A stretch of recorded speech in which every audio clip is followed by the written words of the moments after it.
Hello दोस्तों, स्वागत है आप सब लोगों का अपने यूट्यूब चैनल एग्जाम तरंग पे। तो हम लोग देख रहे हैं यूपी SSC पेट 2022 से संबंधित जीएस का सिलेबस, और उसमें हम लोग एंशिएंट हिस्ट्री कर रहे हैं, जिसमें से आप लोगों को हमारा पिछला टॉपिक तो जो था वह बौद्ध धर्म था। बौद्ध धर्म में हम लोगों के द्वारा बौद्ध की जीवनी देख ली गई थी। अब हम लोग बात करेंगे उनकी शिक्षाओं पर। तो आइए शुरू करते हैं। टॉपिक हमारा आप लोगों का होगा, हेडिंग डाल लीजिए, बौद्ध धर्म की शिक्षाएं। बौद्ध धर्म की शिक्षाएं, ये हमारा लोगों का आज का टॉपिक होगा, और यहीं से हम लोग शुरू करेंगे अपना टॉपिक, जो कि होगा बौद्ध धर्म की शिक्षाओं में। पहली हम शिक्षा देखते हैं, नंबर 1 डाल दिया आप लोग, 4 आर्य सत्य। 4 आर्य सत्य जो बताए गए थे, वो सत्य क्या थे? कि संसार में बहुत दुख है। ठीक, दुख है तो दुख का कारण है, दुख का कारण है। अभी हम लोग कार्य कारण सिद्धांत की चर्चा करेंगे। दुख है, ठीक है, दुख का कारण भी है, तो दुख को हटाया भी जा सकता है, तो दुख का निवारण भी है, यानी कि दुख निरोध।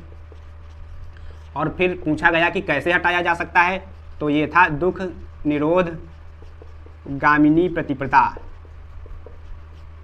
गामिनी प्रतिपदा, दुख निरोध गामिनी प्रतिपदा, यानी कि दुख है तो दुख का कारण क्या बताया है महात्मा बुद्ध ने? ईर्ष्या, लोभ, मोह। किन कारणों से होता है? अज्ञानता है, क्योंकि मनुष्य के जीवन में अज्ञानता है, जिस कारण उसको दुख है। तो दुख हटाने के तरीके भी हैं, दुख हटाया जा सकता है, ये बताया। तो ये चीजें क्या हैं कि ये आशावादी चीजें हैं, आशावादी। और जो ये बाकी दो हैं, दुख है और दुख का कारण है, तो ये निराशावादी। तो जब उनसे पूछा गया दुख जो को हटाने के क्या तरीके हैं, दुख निरोध है, दुख हटाया जा सकता है, तो किस प्रकार हटाया जा सकता है, तो इन्होंने मार्ग दिया अष्टांगिक मार्ग। अष्टांगिक मार्ग, इसकी बात हम लोगों ने तैत्तरीय उपनिषद, जब हम लोग वैदिक साहित्य पढ़ रहे थे तो हमने वहाँ पर इसकी बात का जिक्र किया था। तो यहाँ पर भी आप लोग लिख दीजिए ताकि भूले ना। तैत्तरीय उपनिषद में इसकी चर्चा है, उपनिषद में। और इसको जो कहा जाता है वो भिक्षुओं का कल्याण मित्र, भिक्षुओं का कल्याण मित्र कहा जाता है, भिक्षुओं का कल्याण मित्र कहा जाता है। और अष्टांगिक मार्ग में ही हम लोग देख लेते हैं कि जो इसमें प्रमुख 3 तत्व हम लोग देखते हैं इसकी बातें, कि प्रज्ञा, शील और समाधि। प्रज्ञा, शील, समाधि। समाधि के अंतर्गत 2 बातें हम लोग लिख लेते हैं, सम्यक दृष्टि, और दूसरा होगा सम्यक कर्मांत। सम्यक दृष्टि, सम्यक कर्मांत होगा। और अगला जो होगा सम्यक दृष्टि, दोस्तों ये पहले प्रज्ञा में आएगी, सम्यक स्मृति होगा यहाँ पर। इसका सम्यक का अर्थ यहाँ पर होता है कि ना ज़्यादा ना कम, यानी कि अच्छी बातों को ध्यान रखा जाए, और गलत बातों से सीख लेकर हमको आगे बढ़ना चाहिए। उन बातों पर हमको पछतावा या इस प्रकार का कुछ नहीं करना चाहिए। उन बातों से शिक्षा लेकर हम लोग आगे बढ़ेंगे। तो यहाँ पर अच्छी दृष्टि रखो, ये कहा गया ऐसा। और शील में हम लोग देखते हैं सम्यक आजीव। और जो दूसरा होता है यहाँ पर सम्यक आजीव के बाद हम लोग पढ़ेंगे इसको कि सम्यक व्यायाम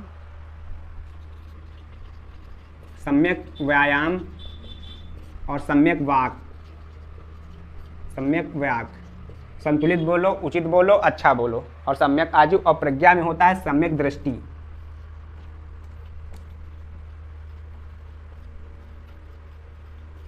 सम्यक दृष्टि हो जाएगा और सम्यक संकल्प हो जाएगा। सम्यक दृष्टि के बाद सम्यक वाक और सम्यक संकल्प। ये चीज़ें, इतनी चीज़ें आप लोग याद रखिएगा। सम्यक दृष्टि मतलब कि वही होता है कि देखने का नजरिया संतुलित होना चाहिए। सम्यक संकल्प, विचार संतुलित होने चाहिए। और सम्यक वाक आप लोगों का होता है कि सही वाणी बोली जाए, जितना जरूरी है उतना बोला जाए। तो ये इतने इनके हो गए अष्टांगिक मार्ग, 4 आर्य सत्य। अब इनको रफ करते हैं, आगे हम इनका दूसरा सिद्धांत देखते हैं। तो दूसरी शिक्षा होती है, 2 बार देखिएगा इसको, बस ये एकदम रट जाएगा, दोबारा पढ़ने की जरूरत नहीं पड़ेगी। और बाकी ये इस पर आप लोग ज़्यादा लोड न लीजिएगा कि अष्टांगिक मार्ग में कौन किसमें क्या है। तो यहाँ पर बुद्ध के द्वारा जिस मार्ग का अनुसरण किया गया वो दूसरा था, वो था मध्यम मार्ग का। मध्यम मार्ग का सीधा सा अर्थ बताया गया है कि सांसारिक सुखों का भोग करते हुए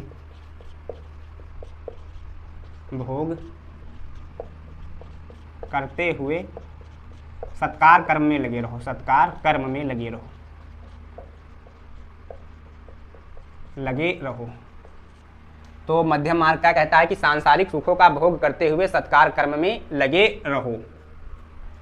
और दूसरा जो होता है तीसरा कार्य कारण सिद्धांत। कार्य कारण सिद्धांत, इसको बोला गया था प्रतीत समुत्पाद का सिद्धांत। प्रतीत समुत्पाद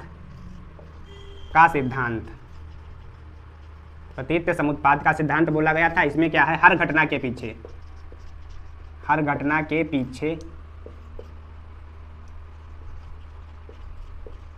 पीछे कोई ना कोई कारण है। ठीक, अगला जो हम लोग पढ़ लेंगे पंचशील सिद्धांत।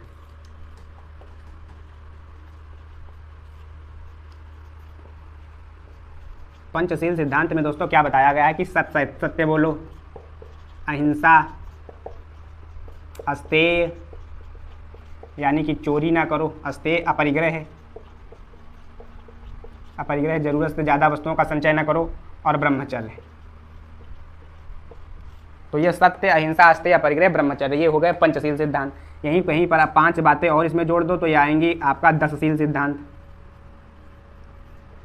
10शील सिद्धांत अगर यहाँ पर पूछे शील कितने हैं तो 10 शील हैं। बौद्ध धर्म में शील कितने प्रकार के, तो 10 प्रकार के हैं। तो 5 चीज़ें ये हो जाएंगी और 5 और जोड़ दिया जाता है, जिसमें कि व्यभिचार ना करो, आरामदायक बिस्तर पर ना सो, दोपहर के बाद भोजन ना करो। तो ये चीज़ें हो गई। आप लोग ये इसको याद रखिएगा, सत्य, हिंसा, अस्तेय, अपरिग्रह और ब्रह्मचर्य, पंचशील सिद्धांत। ये बौद्ध धर्म की शिक्षाएं हो जाती है। अब हम लोग कुछ मान्यताओं पर बात कर लेते हैं कि ये ईश्वर को मानते थे, ईश्वर को नहीं मानते थे, आत्मा को भी नहीं मानते थे, पुनर्जन्म को मानते थे, कर्मकांडों का विरोध करते थे। तो बस मान्यताएं देख लेते हैं। मान्यताएं यानी कि ईश्वर को नहीं मानते थे, ईश्वर को नहीं मानते थे यानी कि अनीश्वरवादी थे, अनीश्वरवादी थे। मूर्ति पूजा के विरोधी थे, मूर्ति पूजा के विरोधी थे। आत्मा को नहीं मानते थे,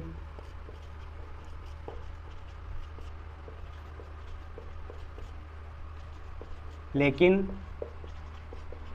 पुनर्जन्म की मान्यता थी, पुनर्जन्म की मान्यता थी। तो ये चीज़ हो गई, ईश्वर को नहीं मानते थे, मूर्ति पूजा के विरोधी थे। तो यहाँ पर आप लोग देखिए कर्मकांड के विरोधी होंगे, कर्मकांड के विरोधी थे। इन्हीं पर प्रश्न बनते हैं। और अगला जो हम लोग देख लेते हैं तो ये जो होते हैं वेदों का ये खंडन करते थे, तो इसीलिए कर्मकांड के विरोधी। तो यहीं से निकल के आ जाएगा कि वेदों का खंडन करते थे। तो बस यही चीज़ें हैं। क्षणिकवादी, बस इतनी चीज़ें आप लोग मान्यताओं में देखिए। ऊपर के 3 बाकी छोड़िए, इन चीज़ों को बाद में देखेंगे हम लोग। इनको पेट सिलेबस के लिए जो 10वीं 11वीं लेवल पे 12वीं लेवल पे पूछा जाने वाला है, उसके लिए इतना बहुत है। अब यहाँ पर हम लोग आगे चलकर इनके कुछ साहित्य इनका देख लेते हैं, क्योंकि साहित्य शायद है कि वो पूछा जा सके कि बौद्ध साहित्य क्या होता था। तो बौद्ध साहित्य में आप लोग पढ़ेंगे कि त्रिपिटक,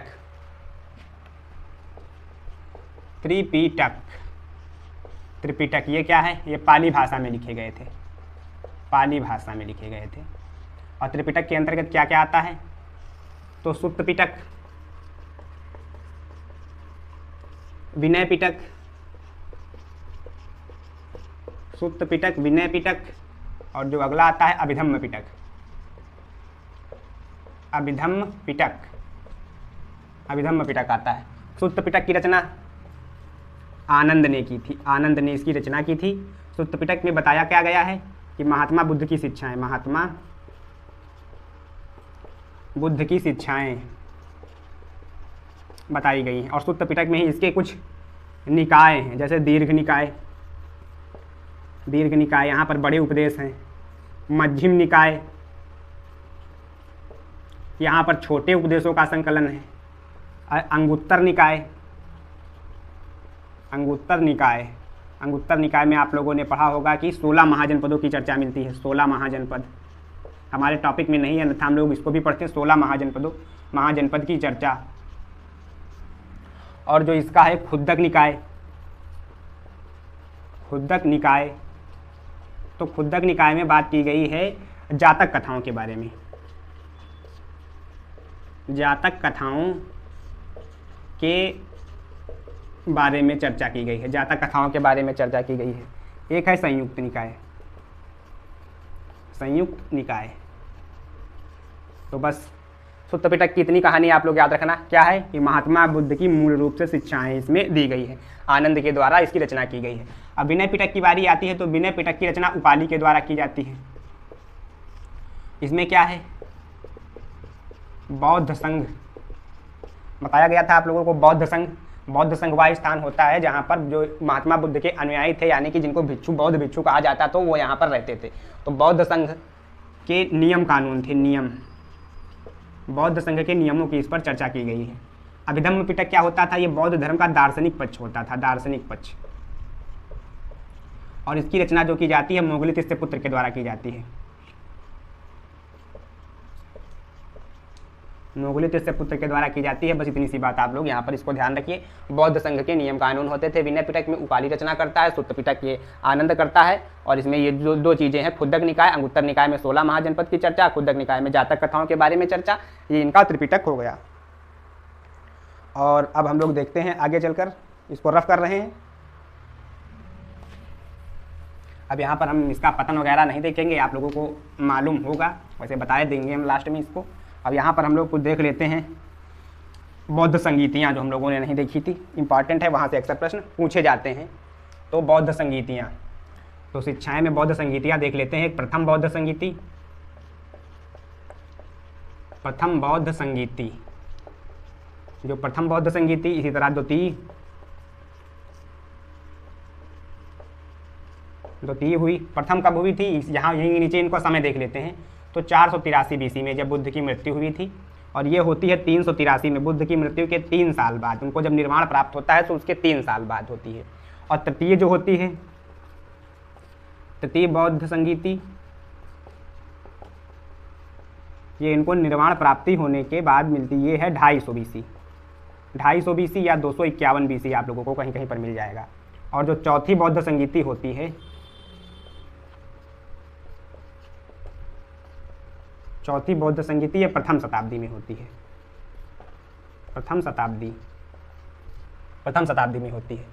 तो समय आप लोगों ने देख लिया। अब इसके बारे में कुछ चीज़ें देख लेते हैं कि इनके अध्यक्ष कौन थे और उस समय किस राजा का इनको संरक्षण प्राप्त था। ठीक, समय हम लोग देख चुके हैं। अब यहाँ पर देखिए, इनको दे देते हैं हम नाम क्रम, अब राजा, और फिर देखते हैं इनका स्थान कौन सा था। स्थान तो प्रथम बौद्ध संगीति में जो था वह अजातशत्रु के शासनकाल में हुई थी। दूसरी द्वितीय बौद्ध संगीति ये कालाशोक या इसको कहा जाता है काकवण, इसके शासनकाल में हुई थी। तृतीय बौद्ध शीत समिति के समय अशोक था राजा, और चौथी बौद्ध संगीति के समय कनिष्क था। ये इतनी चीज़ें क्लियर होती हैं। स्थान पहला था राजगृह। राजगृह कौन सा स्थान था, सप्तकर्णी गुफा, सप्तकर्णी गुफा राजगृह। और जो दूसरा था वैशाली, तीसरी थी पाटलिपुत्र, और जो चौथा था यह कश्मीर का कुंडलवन, कश्मीर के कुंडलवन में हुई थी। ठीक, अब हम लोग देख लेते हैं यहाँ पर अध्यक्षता किसने की थी। अध्यक्षता, तो अध्यक्षता जो अजातशत्रु के समय थे वो थे महाकश्यप, और दूसरे में थे बौद्ध, जब वैशाली के समय हुई थी तो ये थे आपके सर्वकामिर, और जब अशोक के समय हुई थी तो मोगली तिस्से पुत्र था, मोगली तिस्से पुत्र था। और जब कश्मीर के समय हुई थी तो अश्वघोष वसुमित्र इसके अध्यक्ष थे। और अश्वघोष जो थे वो उपाध्यक्ष थे। और किसके सुझाव पर हुई थी? तो पार्श्व के सुझाव पर हुई थी, पार्श्व के सुझाव पर हुई थी। कश्मीर वसुमित्र। अब यहाँ पर देख लेते हैं हम लास्ट में हम लोग इसके में कौन कौन से निर्णय हुए थे।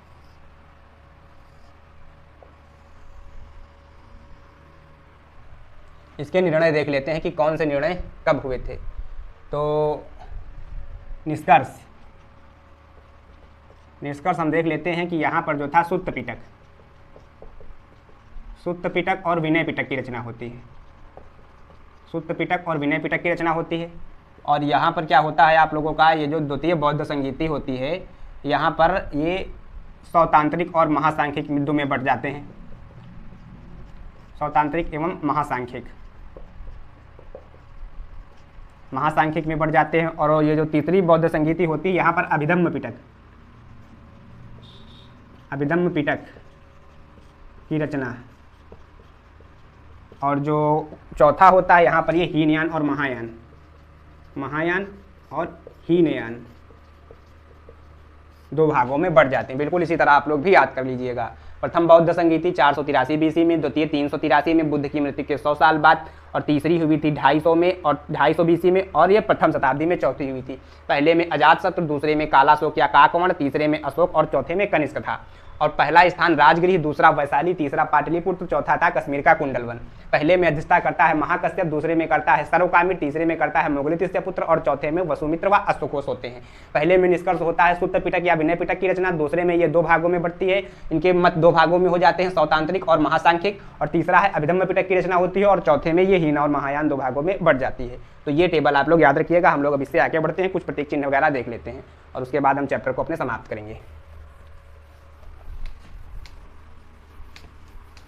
पतन क्यों होता है? क्योंकि पतन में जिस वैदिक धर्म का ये लोग बुराई करते थे या खंडन करते थे, बुराई नहीं करेंगे, कहेंगे कि खंडन करते थे, बाद में जाकर ये अपने आप को विष्णु का 10वां अवतार बता देंगे, 9वां 8वां जो होगा, और उसके बाद ये धीरे धीरे उन्हीं कर्मकांडों में लग जाएंगे, जिसके कारण इस बौद्ध धर्म का पतन हो जाता है लास्ट में चलते हुए। अब हम लोग देख लेते हैं, कुछ प्रतीक चिन्ह देख लेते हैं कि किस समय इनका प्रतीक चिन्ह काफ़ी बार पेपरों में शायद परीक्षाओं में पूछे जाते हैं। तो जब ये गर्भ में थे, गर्भ की बात आएगी तो आप लोग हाथी, और जब इनका जन्म होता है तो वहाँ पर कमल, और जन्म होता है कमल, और उसके बाद जब इनका यौवन आता है, यौवन की बात हो, तब वहाँ पर सांड, और जब ये ग्रह त्यागते हैं, ग्रह त्याग आता है तो घोड़ा, और उसके बाद जब इनको ज्ञान की प्राप्ति होती है, ज्ञान प्राप्ति, तो ज्ञान प्राप्ति में इनको संबोधि वृक्ष कहें या पीपल का वृक्ष कहें, पीपल वृक्ष। और उसके बाद ज्ञान प्रसार, तो उसका था शेर प्रतीक, और ज्ञान प्रसार के बाद शेर प्रतीक था। और उसके बाद जब इनका निर्वाण हुआ, तब पद चिन्ह, और जब महापरिनिर्वाण, तो ये कहा जाता है स्तूप, इनका स्तूप प्रतीक चिन्ह। अब ये प्रतीक और ये प्रतीक चिन्ह है, सीधा सीधा आप लोग ये याद से प्रतीक चिन्ह, ये घटनाएं हैं और ये चिन्ह हैं, घटनाएं और चिन्ह। ये याद रखिएगा कि अगर यौवन का पूछ लिया का प्रतीक कौन है तो सांड है, ग्रह त्याग का घोड़ा है, ज्ञान प्रसार का शेर है, निर्वाण का पद चिन्ह है, और महापरिनिर्वाण का स्तूप है। इसके बाद हम कुछ लोग जीके से संबंधित चीजें देख लेते हैं। 2-3 चीजें जीके में क्यों छोड़े। हेमिस मठ ये कहाँ पर है? ये है लद्दाख में है। और दूसरा हम लोग देखेंगे तवांग मठ, ये अरुणाचल प्रदेश में। और उसके बाद हम लोग देखते हैं हेमिस मठ, रूमटेक मठ एक है, रूमटेक मठ है, ये सिक्किम में है, रूमटेक सिक्किम में है। और जो है धर्मशाला में एक मठ है, धर्मशाला, इसका कुछ नाम है। और यहाँ पर कौन सा मठ है ये आप लोग कमेंट बॉक्स में बताएंगे। और वरना हम लोग जब प्रश्न करेंगे तब इसको हम बता देंगे, ये हमारे दिमाग से निकल गया। तो ये कुछ मठ जीके से संबंधित आते हैं, अधिकतर यही पूछ लेता है। हेमिस मठ कहाँ है, रूमटेक मठ कहाँ है, तवांग मठ ये सबसे बड़ा बौद्ध मठ है। तो ये और बौद्ध शिक्षा के जो उस समय केंद्र होते थे, बौद्ध शिक्षा के केंद्रों के बारे में जहाँ पर लोग आते थे और बौद्ध धर्म का अध्ययन करते थे, तो उसमें बौद्ध धर्म के शिक्षा के केंद्रों में हम लोग देख लेते हैं, 2-4 स्थल देख लेते हैं। जो सबसे पहले जो था नालंदा विश्वविद्यालय, नालंदा विश्वविद्यालय, नालंदा विश्वविद्यालय को कहा गया है Oxford of Mahayana, Oxford of Mahayana, Oxford of Mahayana. और एक था वल्लभी में विश्वविद्यालय, वल्लभी का था। तक्षशिला है, ये केंद्र होते थे। तक्षशिला है, तक्षशिला नालंदा, ये तक्षशिला है, नालंदा विश्वविद्यालय है, वल्लभी है। और अगर इसका देखा जाए तो विक्रमशिला भी है। तो ये जो वो प्रमुख विश्वविद्यालय होते थे उनमें सभी में ये बौद्ध धर्म से संबंधित बाद में काफ़ी अध्ययन किया गया था। विक्रमशिला है। तो ये इतनी चीज़ें ये जीके से संबंधित पूछी जाती हैं। ये हमारा टॉपिक का था। तो यहाँ पर हम लोग अपना टॉपिक समाप्त करते हैं। बाकी चीज़ें हम लोग देख चुके हैं।